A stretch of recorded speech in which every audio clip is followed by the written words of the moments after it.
Hello, my name is Alice and this is our Project Light workout wellness workshop series. It's our second week of doing this and we have some really exciting things to talk about today, especially because it's like almost midway through December and New Year's is right on the horizon. And no matter if you're watching this here live or you're watching the recording, having a goal and working towards it, especially if that goal is related to your health, like the reason that we're here, on this planet to live and thrive and be able to share our lives with others, it's important that we focus in on having the correct, not even correct, but having an authentic, compassionate mindset pertaining to any goal that you have set for yourself or any way that you want to live your life, any lifestyle that you have.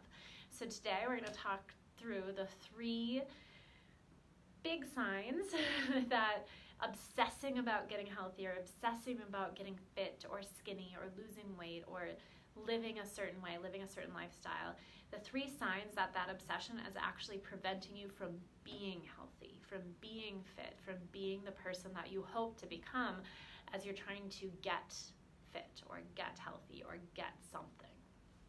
We're also going to talk about how to release self-sabotaging patterns, 3 major paths that you can take that are really actionable and you can start doing today, not on Monday, not in the new year, but that you can actually start today that won't completely feel like they're rocking your world or taking away your joy. In fact, they'll do the opposite.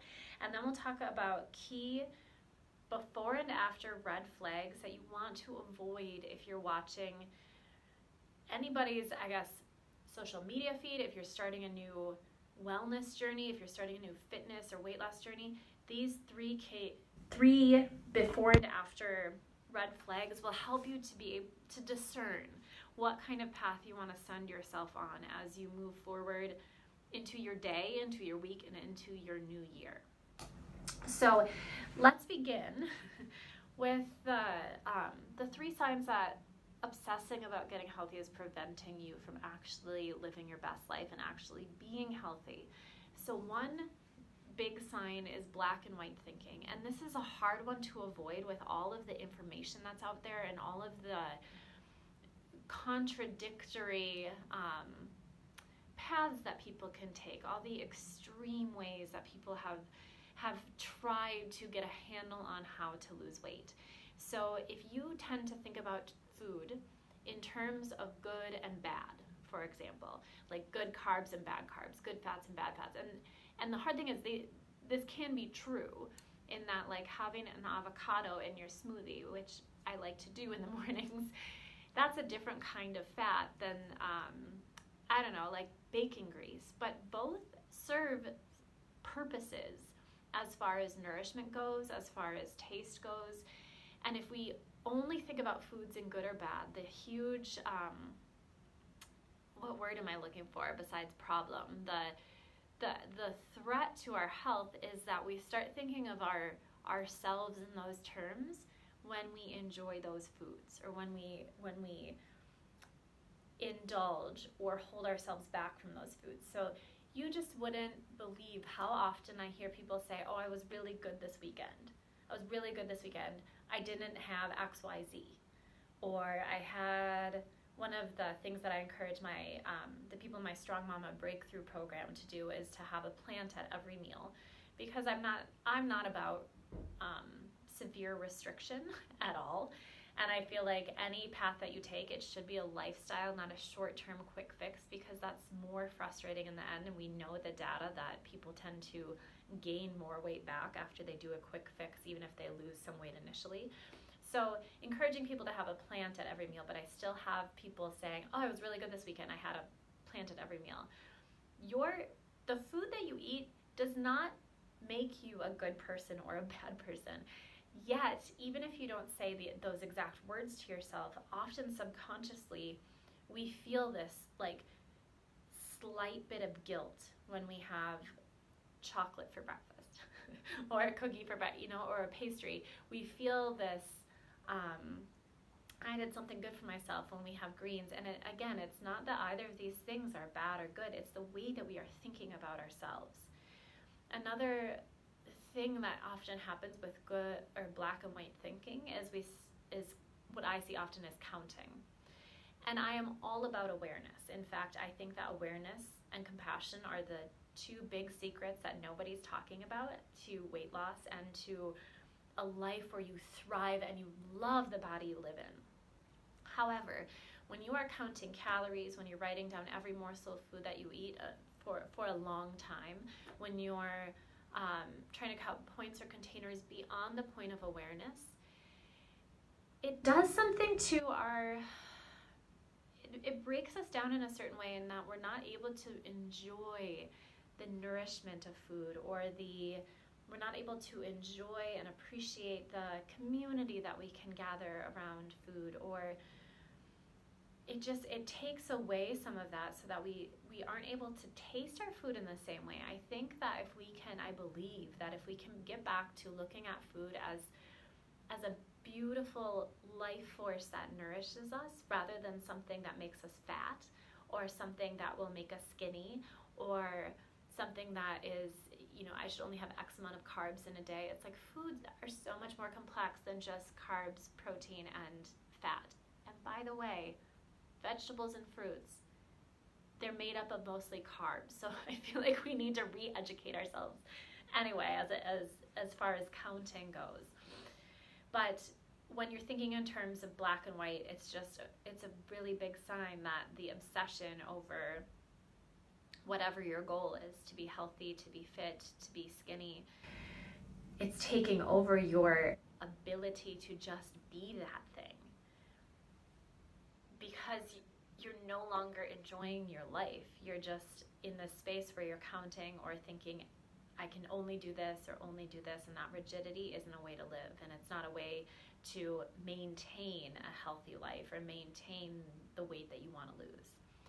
The second big sign that I see, and speaking of obsessions, is either it has to do with working out. So it's the extremes. It's usually either being so obsessed with working out and kind of panicking when you can't get your workout in for the day, or doing a workout that drains you either energetically or drains your joy. Like you do the workout kind of as a punishment for the previous week's meals or the weekend, your weekend fun. Or the other side of this is your workouts are non-existent. You just have stopped moving your body and you feel guilty for it, and you can't stop thinking about that you should start something, and you scroll Instagram, scroll Facebook to find the next thing that you want to do.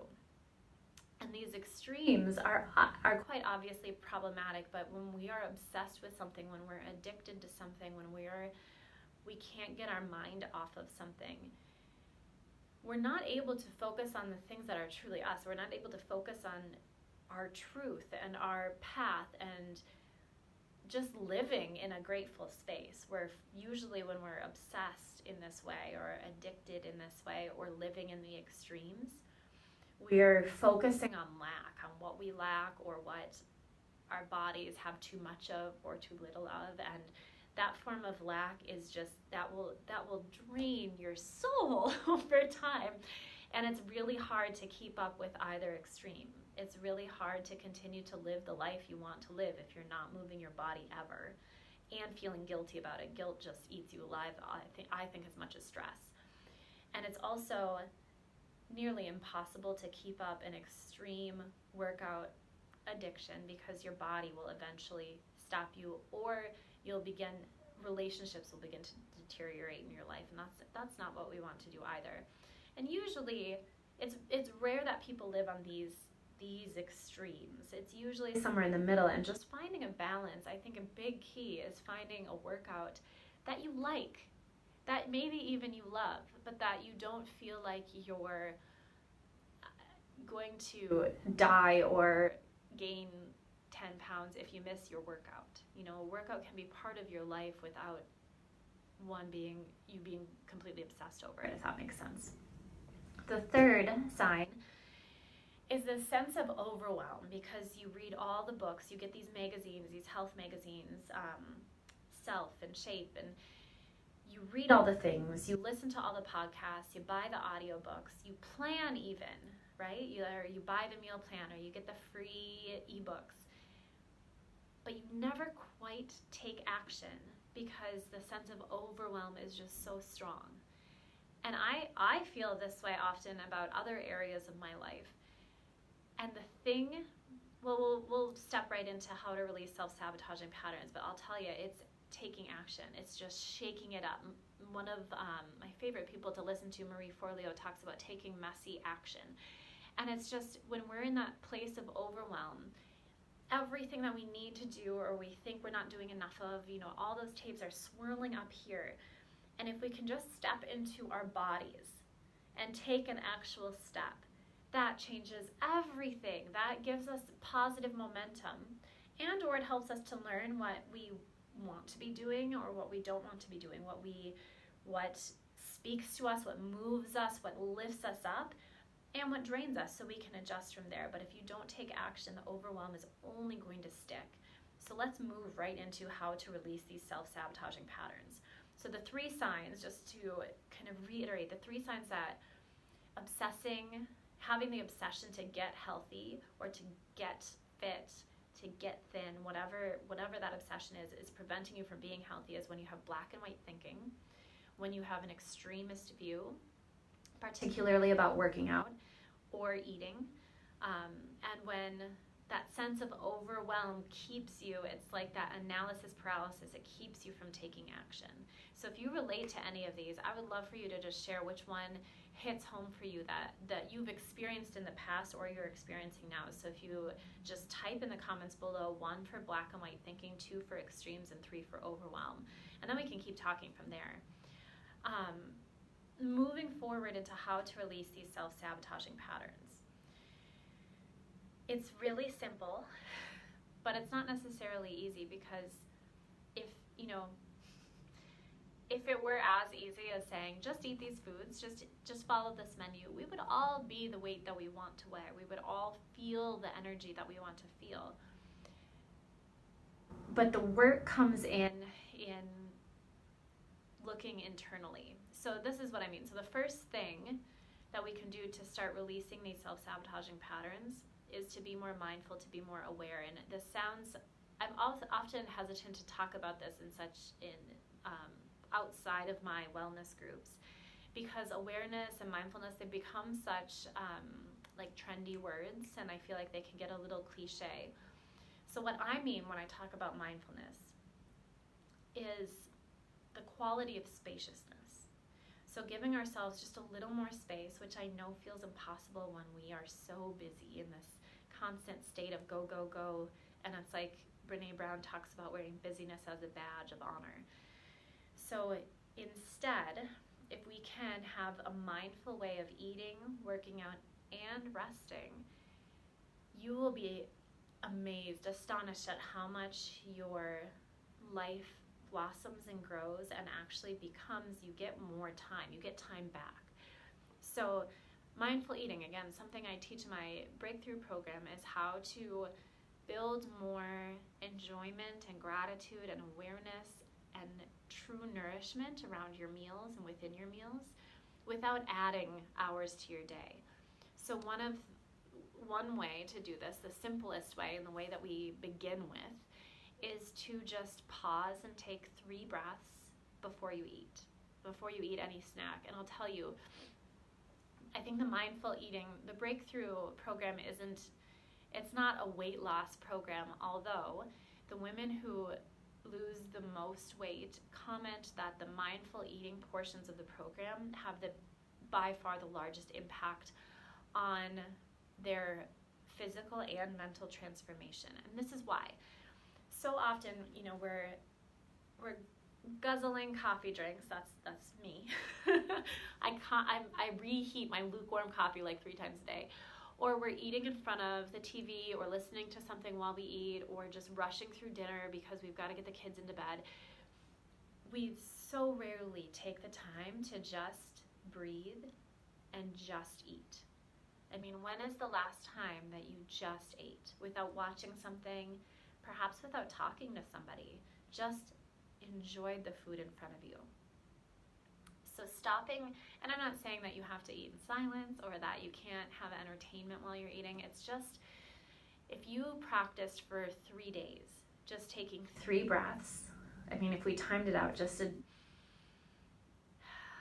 you did that 2 more times, that's less than 15 seconds.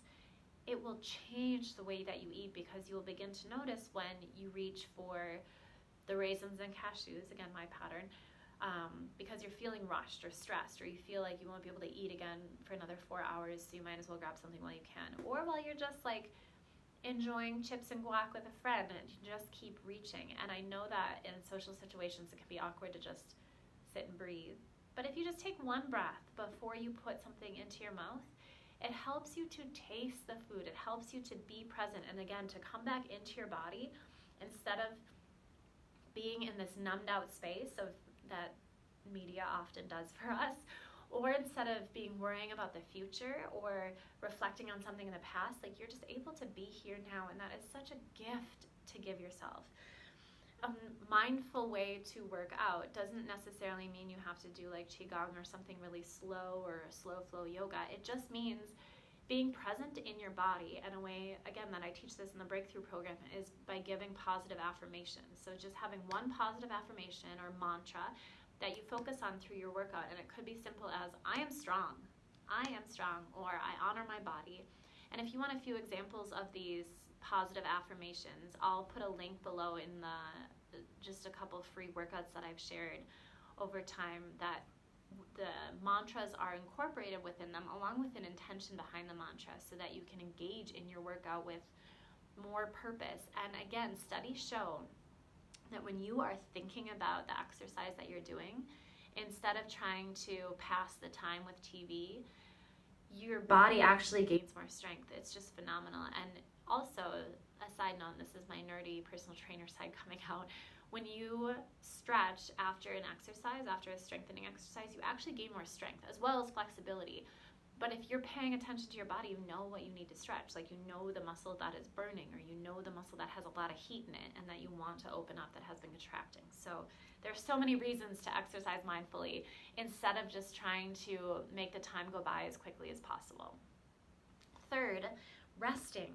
Mindful resting. So often we think of, I am so guilty of just at the end of the day wanting to plop on my couch and watch Netflix with my husband, and that's like our time together and we enjoy each other. But he pointed out to me once when it was a while back when I was getting sick, he just said further consumption, like watching something, consuming it, I guess, through your mind's eye, through your eyes, isn't necessarily rest. Like, your brain is still at work. Conscious resting is doing something like taking a bath.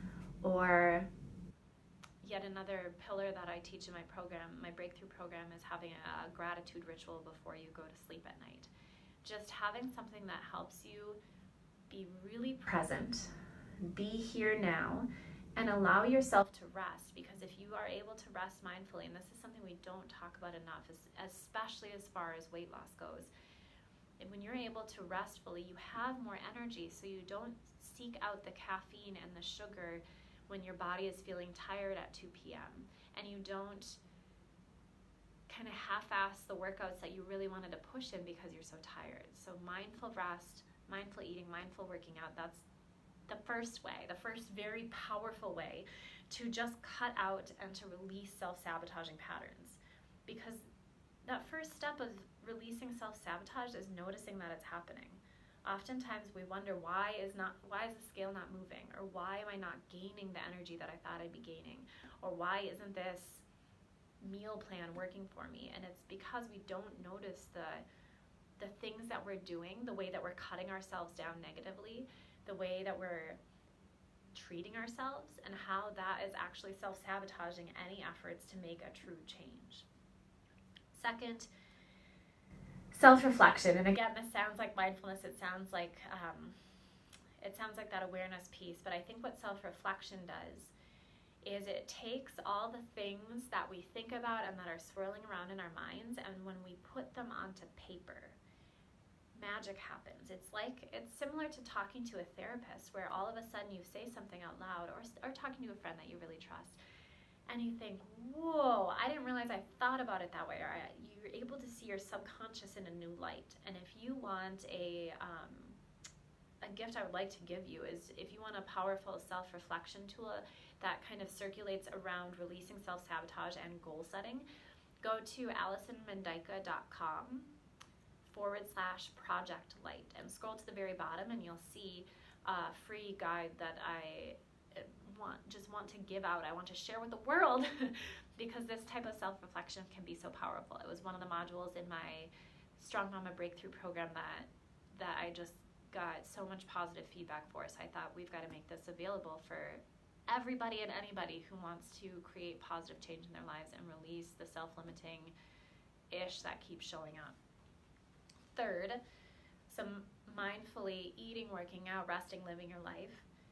Second was self-reflection. And third is literally shake it up. Like, take action. Take that first step. And that's what we were talking about with the overwhelm piece. Take that first step and know that the actions that you take are bigger than you. And this isn't to place more pressure on you, but it's just to recognize that the things that you do, as well as the things that you think, but the things that you do impact and ripple out to people around you, especially compassionate behaviors. And I'm talking self-compassion. So many studies have been done that show that people who vicariously see compassionate behaviors, their health, like their heart rate responds positively, their health improves. It's insane. It's crazy. The entire last module in the Breakthrough program is all about self-compassion, because it's about continuing this lifestyle of compassion, but of positive growth and of transformation, and of also acceptance for who you are and who you get to be in this life. So an example, if you follow me on Instagram, I'm just Allison Mendica on Instagram. I talked yesterday about how I teach a number of yoga and fitness classes in the Minneapolis and St. Paul area, and I teach a particular class on Sundays, every other Sunday, and I don't always want to go. I don't always want to teach. I don't always want to break up my day. My son is now napping an hour later than the class starts. It used to be really great timing. Now it's kind of, and I wouldn't otherwise be working out. But the thing is, when other people show up to take my class, when they are showing up for themselves, when they're coming onto their mat, when they're ready to move and breathe together, they remind me the power of showing up for myself. So when on a day when I otherwise wouldn't pause to do something for myself because I'm enjoying my family or I'm preparing for the week, they remind me the power of pausing. So I want to share that with you, just so you know that sometimes it's impossible to see the way that your efforts and your acts, your life, how you're impacting somebody, but I guarantee that you are. I guarantee you are, because my students have no idea how big a deal it is that they come and attend my class. So you just have no idea what the positive effects, and even just the way that you live your life, you are impacting so many more people than you know, and you should be aware of that, or at least be able to think about that. I was also listening to a podcast, and I'll link to it below if I remember, but it talked about how it was a study of happiness and depression and community, and how that all relates together. And this particular study showed that how if you are happy, your friends' likelihood of happiness grows astronomically. Isn't that amazing? Your friends. So how you are living your life, when you show up for yourself, when you take action on the goals that you've been wanting to take action on, when you quit the self-sabotaging behaviors, you impact your friend. Again, in ways you probably don't even know, or maybe not, aren't so obvious to you. But just know that when you shake it up, when you step into your truth, step into your path, live the way that you want to live, you're impacting so many people. This is bigger than you. So finally, let's wrap up with the key before and after red flags that you want to avoid. Sister friend, avoid these when you're starting a wellness journey, a fitness journey, a weight loss journey, or any journey where you're starting to change your life. And the before and after pictures that I'm talking about are the pictures you see when you're scrolling through the Facebook, the Instagram, maybe when you're watching infomercials at night. I used to be obsessed with fitness infomercials. I have a weird brain, but I think that they're really attractive because you see It's like you see somebody's journey in a snapshot, but that's the problem. Seeing somebody's journey in a snapshot doesn't tell you all the stuff that was happening before the before photo, right? During the process. And you also don't see what happens afterwards. So one key red flag is a super short distance of time between a huge transformation without a hint of, I put a lot of work into this, or man, that was challenging, or I had such a big mindset shift. I mean, think about the show The Biggest Loser. They have huge transformations in a relatively short amount of time. But it's because they're immersed in this single environment where they're working with trainers. They have somewhat of a controlled nutrition environment. There's a lot happening there, and they work with them on mindset. So if you're not hearing anything about mindset, that's just a huge signal to me that A, these results might not last, and B, there's something fishy here about the timeline or about the process, because the process, it must have a mindset shift. It must. Because if you think about it, it's not, our struggle is never what to eat. There's so much information out on the internet about what to eat and when to eat and how to time it, and intermittent fasting and keto and all these ideas of what to eat. Even if you let all the trendy stuff go, eating whole foods is pretty much, that's the answer. Eat whole foods, eat less processed stuff, eat more stuff that comes from the ground, eat less stuff that comes from intricate machines, right? We know that. I don't think that that's hard to recognize or realize, but when we're able to discover why we eat certain foods, why we have certain cravings, why we avoid certain foods, why we overindulge in certain foods at certain times, when you're able to discover what's going on in between your ears and in your heart, and how that affects the choices that we make of what we put into our body, then you will have the transformation that you want to have. Then you will release the obsession with counting or dieting or exercising or thinking about counting or dieting or exercising. So the second, it's a perfect transition red flag is, I'll tell you exactly what to eat and then you'll lose this weight too. Or I'll give you the exact workout program and then you'll lose this weight too. Because it's about, we are whole people. We are not just a digestive system, and we are not just a workout machine. Like if you're doing a half-hour workout, that's 2% of your day. But the rest of your day, what are you doing? Are you resting mindfully? Are you eating in a way that nourishes you? Are you punishing yourself? Are you overindulged? There's so much more going into there. And if we can't talk about how your body is unique, whatever meal plan and diet and workout program that you are thinking will be the answer to your problem or will be the answer to create the transformation that you've been wanting to create, it either will for a little bit and then will swing back, and because the results will not last, or this will be a really frustrating process because your body is different than the person that you're looking at. Your body is different than that before and after person. So if there's a short distance between the photos and no one's talking mindset, if somebody is saying to you, I'll tell you exactly what to eat, I'll tell you exactly what workout to do, and you too will lose the weight, that would be a huge red flag to me. And the third is if the behavior outside of the before and after picture doesn't match what you're seeing and feeling within the before and after, that's a red flag. And what I mean by this is, if somebody recently did a cleanse or something, or a really intense workout program and got serious results, and then they start talking about a cheat meal or a cheat day, or I was so lazy, or like I spoke about last week when my client said she was such a piggy. If that's the kind of language we're using, it's not a true lifestyle shift that will give you the lasting transformation that you want. So another way to think about this is I'm in favor of following certain meal plans for a limited amount of time when the goal is to become more mindful and aware of your patterns. We could even say addictions. So for example, I did a 3-week cleanse soon after, a couple months after Max was born, and the biggest thing that I realized is how addicted I am to coffee. I didn't give up coffee for the whole cleanse. I cut back quite a bit, and I thought, that's that's something. That's an issue. I use coffee as my crutch, and that awareness helped to stir up a shift that started happening ever since. But the cleanse itself, I mean, I lost weight. I felt wonderful. I felt more energy than I had felt in a long time. Well, since getting pregnant probably. But I'm not going to continue to eat in that cleansing way.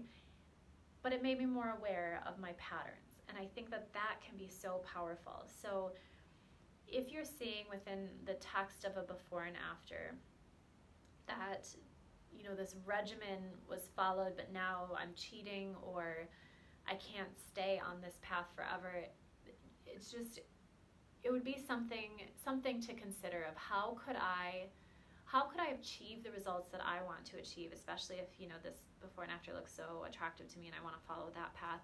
How could I make this part of my life? Because when you make it a lifestyle, right? When you truly transform, that means like we have a rotation, we level up, and we live in a different way. Is this the way that I want to live from now moving forward? Is that the way that I want to shift into living? And this is why I think that the one word that can sum all of this up is mindset. When we can shift our mindset from good and bad to how does that nourish me, when we're talking food, rest, movement, relationships, all of it, self-reflection, and when we can focus on being kind to ourselves instead of trying to punish ourselves for some way that we've been living, when we can move into a more compassionate way of being, which means being really honest with ourselves, with that piece of self-reflection, and then move forward from there, taking action without feeling overwhelmed or stressed or guilty, and just being able to notice what comes up. That is the true transformation. That's the only thing that I believe, changing your mindset is the only thing that I believe really truly will get you the results that you want and allow you to stay there, allow you to last without feeling like you're burning out or you're falling off a wagon, because at that point there is no wagon. You're not on this thing that you fall on and off of. You are living your life in an awakened,